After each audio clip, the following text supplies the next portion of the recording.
কাছাড়ের ধলাই বিধানসভা এলাকার ভাগাবাজার গাঁও পঞ্চায়েতে সরকারি ঘর ও বিভিন্ন প্রকল্পের সুবিধা পাইয়ে দেওয়ার আশ্বাস দিয়ে টাকা নেওয়ার অভিযোগ উঠেছে। রুনা বেগম, আয়রুন্নেসা ও আক্তারুন্নেসা নামে ৩ মহিলা টাকা নেওয়া ও দীর্ঘদিন ধরে হয়রানির অভিযোগ করেছেন। তাদের দাবি, টাকা দেওয়ার পরও কোনো সরকারি সুবিধা পাননি। অভিযোগকারীরা ভাগাবাজার আঞ্চলিক পঞ্চায়েত সদস্য প্রতিনিধি সাবির আহমেদের কাছে বিষয়টি জানান। ঘটনায় এলাকায় চাঞ্চল্যের সৃষ্টি হয়েছে।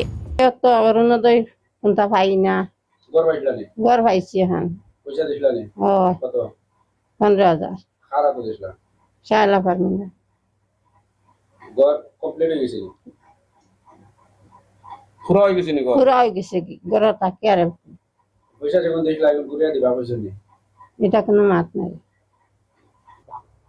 তুমি সরকারে কিছু পাওনি? কিছু পাই না।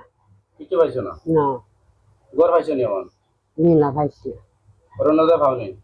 না। এপ্লাই করলাই নি আগে? জান করছি জান করেও দিছুন না? না। পঞ্চায়েতের লগে যোগাযোগ করছিল না আপনার?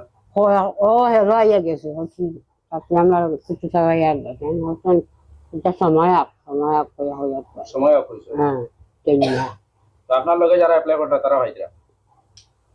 খালি আপনি পাই না? না, আমরা ইবুকেও পাই না। তখন আমি বাইরে হইতাম, কিন্তু এখন দেখা যায় তারা 3 জন আইসইন তারার অভিযোগ লইয়া। তারার অভিযোগটা হইল গিয়া আমার বইন গড় ফাইছইন, গড় ফাইতে গিয়া তাইন অভিযোগ করছেন যে পঞ্চায়েতের 15,000 টাকা দিছইন তাইন।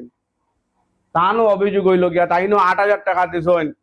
কয়েকদিন আগে তার মেয়ের এক সংক্রান্ত একটা কিটা ঝামেলা আসলো, তার মেয়ে একটার এই মেয়ের বিশাল লইয়া আইয়া পর্যন্ত পঞ্চায়েতের 2500 টাকা দিতে লাগছে।